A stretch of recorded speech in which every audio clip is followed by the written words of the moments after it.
I knew that gate was going to be trouble the second I saw it. It stood there across my driveway like some smug metal trophy, freshly welded, keypad glowing like it belonged in a gated community somewhere in California, not across the only dirt road leading to my farm in small-town Texas. I remember just sitting there in my truck, coffee steaming in the cup holder, staring at it in disbelief. That road had been in my family since before half the county even had running water, and now there was a keypad telling me I needed permission to go home. A week before, the new HOA president, a woman named Marla Henderson, had been making noise at the town meetings. She moved into the subdivision that cropped up a mile from my south pasture and started acting like she'd inherited the whole county. Clipboard always in hand, pearls around her neck even in 90-degree heat, she had opinions about everything: grass length, mailboxes, even how early a rooster should crow. Everyone called her the clipboard queen. I called her the storm in heels. At first, her letters were laughable. She sent me one saying my cows posed a sanitation concern visible from the road. I framed it in the barn, figured the girls deserved a good chuckle while chewing cud. But when I saw that gate, I realized Marla wasn't just talk. She wanted control. Two of her minions were standing there admiring their work like they'd just built the Hoover Dam. One was a bald guy named Greg, chest puffed out, wearing a polo tucked so tight it looked painful. The other, Rick, had on aviators and a Bluetooth headset like he was waiting for the Secret Service to call. Greg squinted at me when I rolled down the window. "This access point is now restricted," he said, voice full of borrowed authority. I raised an eyebrow. "You do realize this road's on my deed, right?" Rick tapped the keypad dramatically. "We'll give you the code once you comply with community standards." And right then I understood. It wasn't about a gate, or safety, or property values.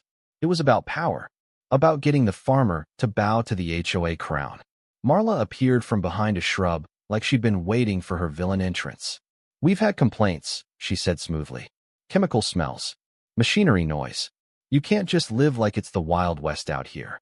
I looked around at my cows, my fences, my tractor. "Ma'am, it is the Wild West out here." She didn't blink. "Effective immediately, vehicle access requires HOA approval. Until you submit a compliance plan, you'll park outside and walk." I looked at the 50-pound salt block in my truck bed and laughed. "You want me to carry all that half a mile?" Her smile said she'd already won. Actions have consequences. That's when I decided.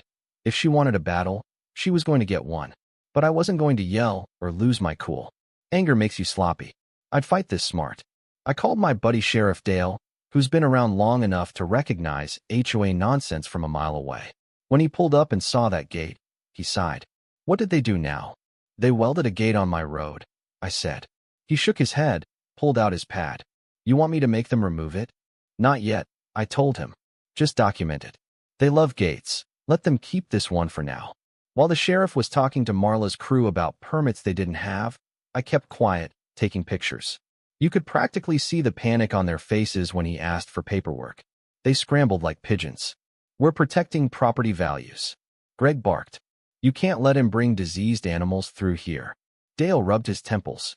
"Folks, this is his property. You can't restrict access." Marla crossed her arms. The board voted unanimously. It's official.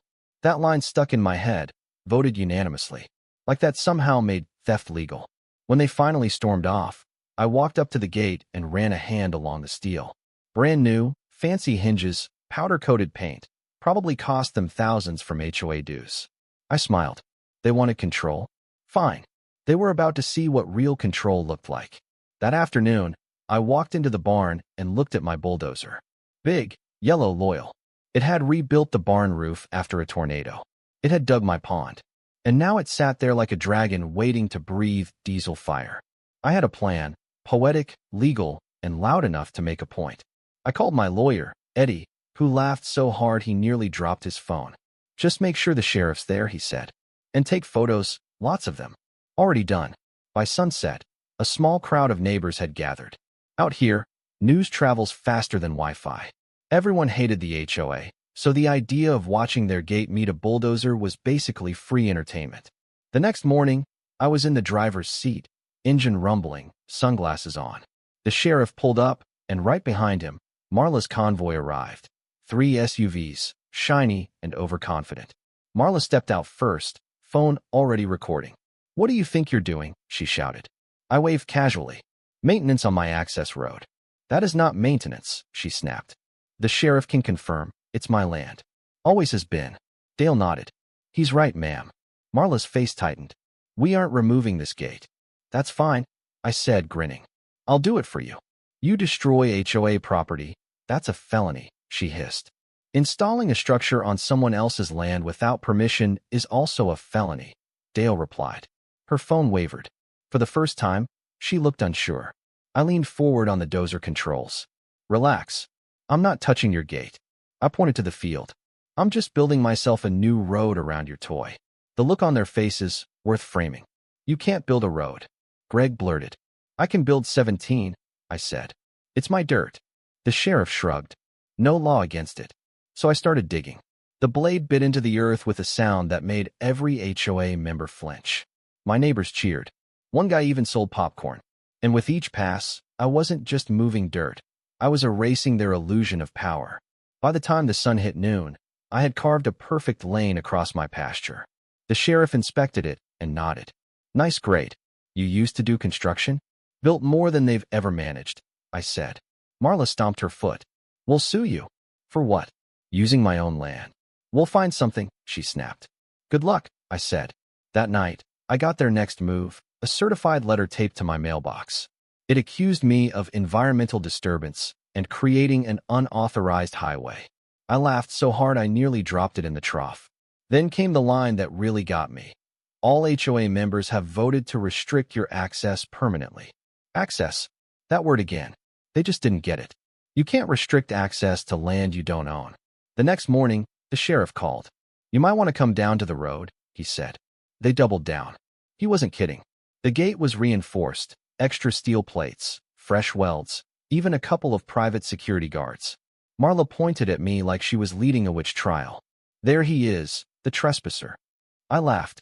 "On my road." "Fascinating. You owe the HOA $500, she said. I checked my pockets.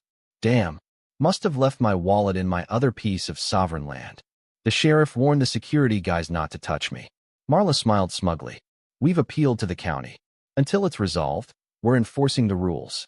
"So you built an illegal gate, reinforced it, and now you're charging me for it?" "This is about order," she barked. "No," I said. "This is about control, and you're losing it." I drove home calm as a saint. Because I had a plan that didn't need yelling. It just needed paperwork. That afternoon, I went to the county records office. The clerk there, nice lady who'd had her own run-ins with Marla, helped me dig through old maps. And there it was, clear as daylight. The road was mine. The HOA didn't own a single inch of it. In fact, the county had it registered as an agricultural access easement. Blocking it wasn't just rude, it was illegal. I drove straight to the Farm Bureau, filed a complaint for obstruction of essential farm operations, and called Eddie again. He whistled low. "You just found the holy grail, friend. Here's what you do. Finish your new road to county specs. Apply to make it your primary access route. Once that's approved, you can decommission the old road, and their gate will guard nothing but air." I slept well that night. Over the next few days, trucks came in with gravel, graders leveled the path, and I had the prettiest road this side of the river. Marla's crew watched from a distance, confused and furious. I didn't touch their gate. I simply made it pointless. Then came the storm. Literally. Dark clouds rolled in, thunder rumbling, and sure enough, flashing lights appeared down the road, police cars, an ambulance, and Marla, waving her arms like she'd summoned an army. "This man has blocked emergency access," she shouted. The sheriff stepped out, soaked in rain. "The new road is fully accessible. Verified personally. He can't just change the road. He owns the road," Dale barked back. The county inspector showed up in a yellow rain jacket, the embodiment of authority. "Remove the gate within 7 days," he told her, "or the county will remove it for you, and you'll pay the fines." Marla's voice cracked. "This is unfair." "No," I said. "This is reality." Rain poured down as neighbors clapped and cheered. Even the cows seemed pleased.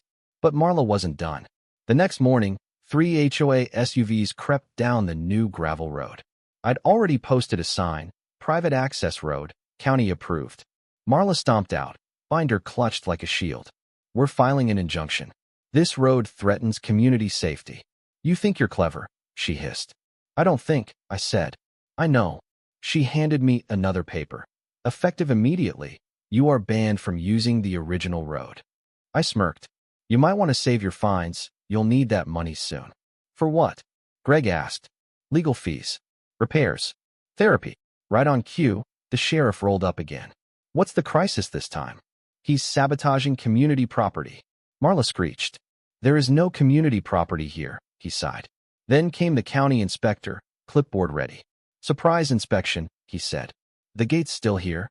Yes, Marla snapped. And it's staying until we win in court. The inspector smiled thinly. Great. Then I can issue the fines today. $2,500 per day, retroactive to the date of installation. You could have heard a pin drop. Greg went pale. Todd looked ready to faint. Marla stammered. We can't pay that. That's between you and your board, the inspector said. And that's when fate added a little slapstick. A delivery truck came barreling down, driver following GPS straight into the dead end. He slammed the brakes, tires screeching, stopped inches from the gate. Behind him, a fire truck pulled up, responding to a flood warning from my barn. The fire captain jumped out. Who the hell put a gate here? He barked. Every finger pointed at Marla. You jeopardized a farm, he yelled. You jeopardized animals and emergency access. Marla stuttered. We didn't expect emergencies. The sheriff muttered. They never do. The fire crew rerouted through my new road, smooth as butter. Even the puddles seemed to get out of their way. Then, as the driver tried to back up, his boot slipped. He grabbed the gate's keypad for balance. Pop sparks flew. The mechanism died with a sad whine. Greg yelped like someone shot his dog. The inspector scribbled something dramatic. Add property destruction and reckless obstruction. The sheriff turned to me. You want to remove it yourself? I patted the bulldozer. Be my pleasure. The neighbors roared as I fired it up. Rain falling, engines rumbling. The blade met the steel, and that gate folded like wet cardboard. Sparks, screeches, and finally silence. The symbol of their control lay twisted on the dirt. The inspector signed the final report. The sheriff tipped his hat, and even the fire captain clapped. Marla just stood there, mascara streaking, whispering, Why are you doing this? I climbed down, wiped the rain from my face. Because some people build fences, I said, and some build freedom. I thought that was the end. But a week later, a lawsuit arrived thick enough to use as a doorstop. The HOA demanded damages for the gate, claimed authority over the road, and even tried to force my land into their jurisdiction. My lawyer laughed so hard he fogged his glasses. This, he said, is going to be fun. We filed a countersuit, trespass, harassment, obstruction, vandalism, the whole legal buffet. 2 weeks later, the courtroom smelled like polish and irony. The judge, an old man who looked carved from oak, flipped through their papers and frowned. So this homeowners association installed a gate on property they do not own. Marla stood. We believe the road fell under our oversight. My lawyer slid the original maps forward. County records say otherwise, Your Honor. The inspector testified, the sheriff too. Even the fire captain sent a statement. They played the delivery driver's video on a big screen, every frame of HOA panic immortalized. By the end, the judge looked ready to retire early just to escape the stupidity. He finally said, Case dismissed with prejudice. HOA will remove all obstructions and pay damages. Furthermore, this court affirms that the plaintiff's land is entirely independent of HOA jurisdiction. 2 words, zero authority, and it was over. Marla slumped in her seat, pale as chalk. Greg whispered, We can't pay all this. Todd pulled out his phone, probably Googling how to dissolve an HOA. Outside the courthouse, reporters were waiting. Someone had filmed the bulldozer incident, and it had gone viral. Cameras flashed. Marla hid behind her binder while I just smiled, breathed in the free air, and went home. The county workers hauled the remains of the gate away that afternoon. The trench across the old road filled slowly with grass. Peace returned. My cows mooed like a choir set free, the chickens strutted without permits, and the sky finally looked big again. A few days later, while going through my grandfather's old lockbox, I found a note he'd written decades ago. If anyone ever tries to take this land, remind them who built it. Not a committee, not a board. Family. I folded it and kept it in my wallet. A month passed. The HOA dissolved officially. Homeowners voted to end it. People started waving again instead of hiding behind bylaws. And one evening, I saw Marlo walking alone down the county road.